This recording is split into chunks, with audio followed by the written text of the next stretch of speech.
Ellen Bryant Vogt is a poet whose 8 published collections meditate on will and fate and the life cycles of the natural world while exploring the expressive potential of both lyric and narrative elements.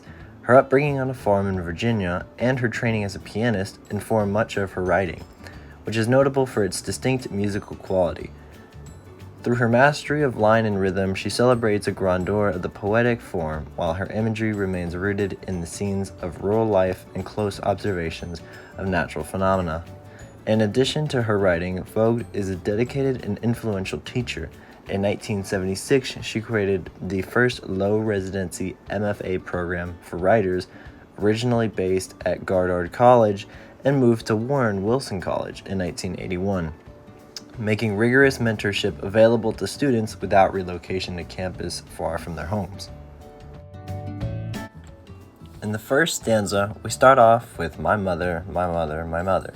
She could do anything, so she did everything the world was. An unplowed field, a dress to be hummed, a scraped knee it needed, a casserole it needed, another alto in the choir. Her motto was apply yourself. The secret of life was spreading your gifts. Why hide your light under a bushel you might? The poem My Mother was created to show the readers the unconditional love that mothers have and the depths that they must go through in order to show this so-called act or duty. Vogt tells us a story about her and what she's learned when she was little, growing into an adult and exploring her understanding of her mother. By doing this, she learns and expresses how her mother considered her as she aged. Vogt uses run-on sentences talking about who her mother was and how she was raised. In the first stanza, one of the primary lessons that she taught her daughters was to, quote, apply yourself, and that the secret of life is to, quote, spread your gifts. Hiding your quote-unquote light is like saying that you need to hide your talents. It's kind of pointless.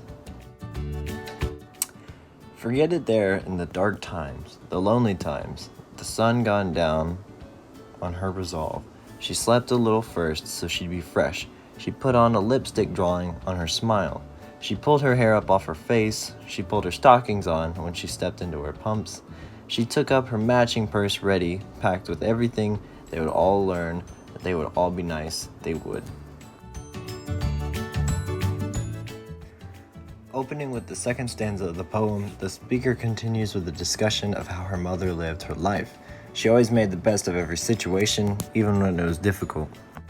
The poem also mentions the word, quote, pulled, in line 4. This helps paint a picture of her mother's determination and willingness, again, not to give up. As well as the, quote, matching purse, helping to symbolize that she was always ready on her toes, alert and ready to accomplish anything at hand. Apologize, they would be grateful whenever. They had forgotten to pack, she never did. She had a spare, she kissed your cheek, she wiped the mark. Away with her own spit, she marched you out again. Unless you were that awful sort of stubborn Brody child, who more and more I was, who once had been so sweet, so mild, staying put where she put me. What happened? This is where the mood of the poem changes. Vogt realizes that it was at this time that her mom was becoming less fond of her. In this stanza, the speaker tells us about the way that her mother taught her and her sister to be thankful for what they have. For example, kissing her children on the cheek is a very exceptional thing that only certain parents do. Ironically, the speaker, being the stubborn child, felt that her mother's love for her decreased as she got older. As stated in the poem, quote, unless you were that awful sort of stubborn Brody child, meaning Vogt felt that she was turning into the kind of person that would decline her mother's signs of affection, is turning into somewhat of a cold person. Must have been the bushel I was hiding in. The sun gone down on her resolve. She slept a little first so that she'd be fresh. She pulled her stockings on, she'd packed. The words for my every lack, she had a little lipstick on her teeth. The mark on my cheek would not rub off. She gave the fluids from her mouth to it. She gave the tissues from her ample purse to it. I never did apologize. I let my sister succor those in need and suffer the little children, my mother. In the fourth stanza, the speaker's emotional complexity really starts to show. In line 7 it says, I quote, I let my sister succor those in need and suffer the little children, my mother. Basically what she's saying here is that she didn't treat her mother the way that she deserved to be treated. Because of this, we foreshadow into the next stanza. This plays a part in her mother's reasoning for saying, quote, lifetime C, an average grade. Knew we are self-canceling, she gave herself a lifetime C, an average grade. From then on out, she kept the lights on day and night. A garden needs the light, the sun. Could not be counted on. She slept a little a day and night. She didn't need her stockings or her purse. She watered, she weeded, she fertilized. She stood in the front of the tallest stalk, keeping the deer, the birds, all the world's idols, shameless thieves away. Lastly, in the fifth stanza, the speaker says, quote, a lifetime C, an average grade, meaning that her mother felt that ultimately she failed raising her daughters. Because of this, she felt it was necessary to give herself a C on a metaphorical grading scale.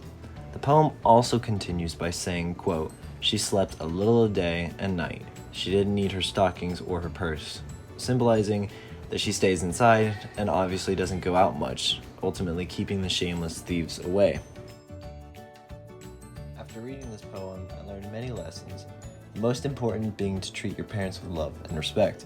Make time for them every once in a while. It takes very little effort, and it's honestly the least you can do for them in return for everything they do for you. The next most important is to cherish the time you have with them. Time doesn't stop moving, and you will never get tomorrow back, so make the most of it. Make memories that will last with them. And lastly, I learned that the unconditional love mothers give, and everything that goes into making such an effort like that happen. So go say thanks to your own mother real quick.